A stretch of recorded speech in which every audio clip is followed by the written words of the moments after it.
Hi! Welcome to my channel. నేను మన్నే బాలకృష్ణ. ఈరోజు topic మనకు ప్రేరణ కలిగితే మనం ఏమి చేస్తాము? మనకు ప్రేరణ అనేది ఒక వెలుగు లాంటిది. అది మన మనసును చైతన్యంతో నింపుతుంది. మనలో ఆశను రగిలిస్తుంది. మరియు మన లక్ష్యాలను సాధించడానికి మార్గం చూపిస్తుంది. ప్రేరణ మన జీవితంలో మార్గదర్శక శక్తిగా పనిచేస్తుంది. అది మనలో ఆత్మవిశ్వాసాన్ని పెంపొందిస్తుంది మరియు అసాధ్యంగా అనిపించిన పనులను సుసాధ్యం చేస్తుంది. ప్రేరణ కలిగినప్పుడు మనం గమ్యాన్ని స్పష్టంగా నిర్ణయించుకుంటాము.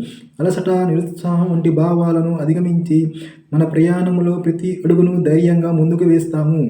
మన ప్రయత్నాలను మెరుగుపరచుకోవడానికి కొత్త ఆలోచనలు, ఆవిష్కరణలు చేసే అవకాశం లభిస్తుంది. అదే సమయంలో మనం చుట్టూ ఉన్న వారికి స్ఫూర్తిగా నిలుస్తాము. మన దిశలో విజయాలను అందుకొని ఇతరులను కూడా ప్రోత్సహించగల సామర్థ్యం కలుగుతుంది. అందుకే ప్రేరణను నమ్మకంగా స్వీకరించి దాన్ని కార్యాచరణలోకి మార్చడం మన జీవితాన్ని సమర్థవంతంగా మార్చుతుంది. ప్రేరణ కలిగినప్పుడు సాధారణమైన మనుషులే అసాధారణ విజయాలను సాధించగలరు. Doctor APJ Abdul Kalam. Subscribe.